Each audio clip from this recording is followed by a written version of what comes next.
Halo teman-teman, ketemu lagi dengan saya Kuman di Mainpedia Channel. Hari ini saya akan membahas tentang mode jaringan NAT pada VirtualBox. Mungkin teman-teman yang sudah pernah sebelumnya belajar jaringan, pasti sudah pernah dengar dan tahu apa itu NAT atau Network Address Translation. Jadi NAT itu berfungsi untuk menerjemahkan alamat IP lokal ke satu alamat IP publik. Itu kalau konteksnya dalam jaringan yang terhubung ke internet. Tapi NAT itu tidak selalu translasinya ke IP public, bisa juga translasi dari IP private ke IP private.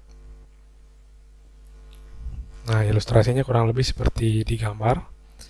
Jadi, laptop saya yang dalam hal ini bertindak sebagai host menjalankan sebuah virtual machine Windows XP. Di sini laptop saya terkoneksi ke WiFi dan terhubung ke internet. Untuk interface WiFi-nya mendapatkan IP 192.168.0.101. Dan untuk virtual machine-nya, saya memilih mode NAT. Ini kalau saya hover. Nah, ini adapter satunya menggunakan mode NAT. Jadi, ketika memilih mode NAT untuk guest, host ini akan bertindak seolah-olah sebagai router yang akan mentranslasikan alamat IP dari si guest ke alamat IP dari interface yang terhubung ke internet. Dalam hal ini adalah alamat IP yang .101 ini yang merupakan IP dari interface WiFi. Jadi guest ini kalau misalkan dia browsing atau melakukan akses jaringan keluar, itu terlihatnya seolah-olah menggunakan alamat IP 192.168.0.101. Nah, kalau untuk mode NAT di VirtualBox, ini biasanya built-in dengan DHCP server. Jadi, kalau klien virtualnya dihubungkan dengan mode NAT, akan langsung mendapatkan alamat IP. Nah, ini contohnya. Ini menggunakan NAT yang memang bawaan dari VirtualBox. Biasanya dapat IP 10.0.2. Sekian. Jadi, teman-teman kalau misal menjalankan virtual machine dan perlu akses internet di virtual machine-nya, tinggal menggunakan mode NAT supaya bisa langsung connect ke internet. Nah, itu tentang mode NAT. Lalu bagaimana misalnya kalau saya menjalankan service tertentu di virtual machine saya? Misalnya nih, seperti VM yang saya buka sekarang. Ini saya menginstal web server Apache yang merupakan bagian dari XAMPP. Nah, sedangkan saya ingin mengakses halaman yang ada di web server ini dari host atau dari komputer lain. Ini kalau misalkan saya buka IP address dari VM,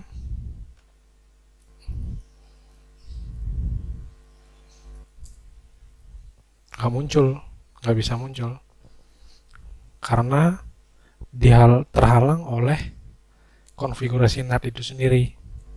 Nah, solusinya adalah kita bisa menggunakan port forwarding yang bisa kita konfigurasikan pada VirtualBox. Caranya gampang. Teman-teman coba klik icon networknya, kemudian klik network setting. Teman-teman pilih di interface mana nanti port forwardingnya akan jalan. Kebetulan ini hanya satu interface yang terkoneksi, jadi saya klik saja advance, kemudian saya klik port forwarding. Ini sebelumnya saya sudah sempat buat, saya hapus saja. Kita buat dari awal dengan mengklik tanda plus ini. Nah, ini nama rule-nya, ini boleh diganti boleh tidak, hanya sebagai identitas. Kemudian protokolnya apa? Kalau untuk HTTP sudah pasti itu protokolnya TCP. Kemudian alamat host IP. Dalam hal ini saya akan menggunakan alamat IP dari Wi-Fi. Nah, ini alamat IP dari interface Wi-Fi di host. Kemudian port yang akan dibuka di sisi host. Kemudian alamat dari virtual machine. Lalu target port yang ada di virtual machine. Oke, jadi kurang lebih bunyi rule-nya adalah kalau misalkan ada request TCP yang masuk ke alamat 192.168.0.101 ke port 8080 akan dibelokkan atau dialihkan aksesnya ke alamat 10.0.2.15 di port 80. Kalau sudah, klik OK untuk menyimpan. Sekarang kita coba akses dari host, dari Wi-Fi interface-nya. Kemudian jangan lupa port yang dibuka. Nah, kita sudah bisa mengakses halaman dari web server yang ada di virtual machine.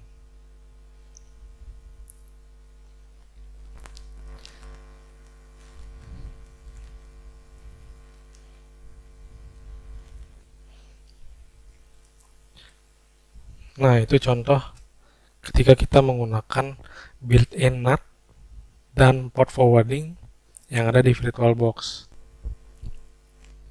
Nah, kalau misal kita ingin membuat jaringan NAT dengan subnet yang sesuai dengan keinginan kita, apakah bisa?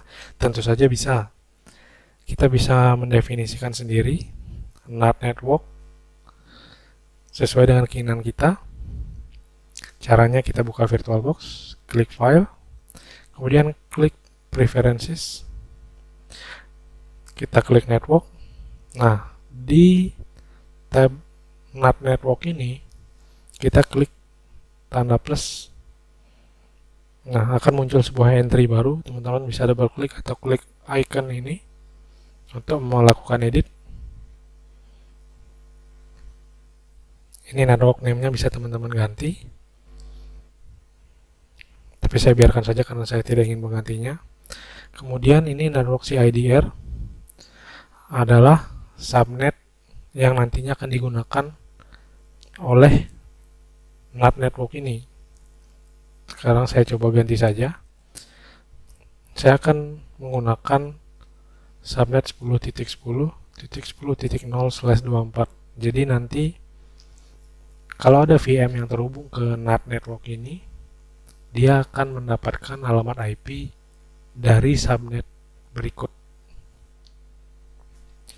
Kemudian di bawahnya ada pilihan untuk mengaktifkan DHCP server.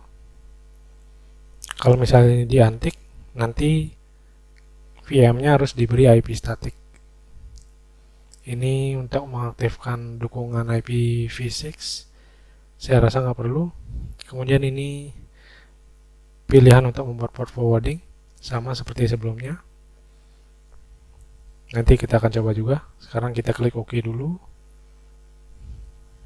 Nah, sekarang kita balik ke VM. Kita ganti konfigurasi interface-nya. Nah, ini dari NAT kita ganti menjadi NAT network. Di kolom name ini, kalau misalkan kita punya beberapa NAT network, teman-teman silakan pilih sesuai dengan yang diperlukan. Karena kebetulan saya cuma satu, jadi langsung kepilih yang ini. Kita klik OK. Kita tunggu sampai VM-nya dapat alamat IP. Oh, sepertinya masih nyantol alamat IP yang tadi. Kita coba release dan renew.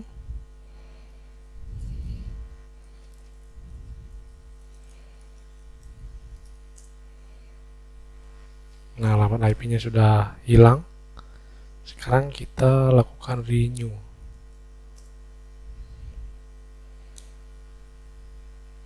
Oke, alamat IP-nya sudah dapat sesuai dengan subnet dari NAT network yang kita buat tadi.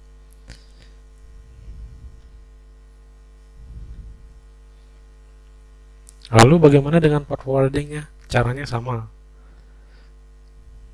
Kita akan mendefinisikan sebuah rule baru, tapi kita mengaksesnya dari menu file, kemudian preferences, network, kita edit entry yang ada, kemudian pilih port forwarding.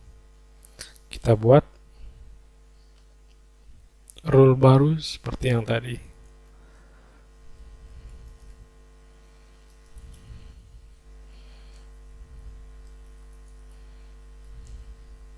Jangan lupa guess IP-nya ini sudah berubah. Silahkan teman-teman cek di VM. Target portnya masih sama 80 karena saya tidak ada mengubah apa-apa di web servernya. Kita save. Kita balik lagi ke host. Ini kalau saya refresh, nah masih muncul. Kalau saya klik link,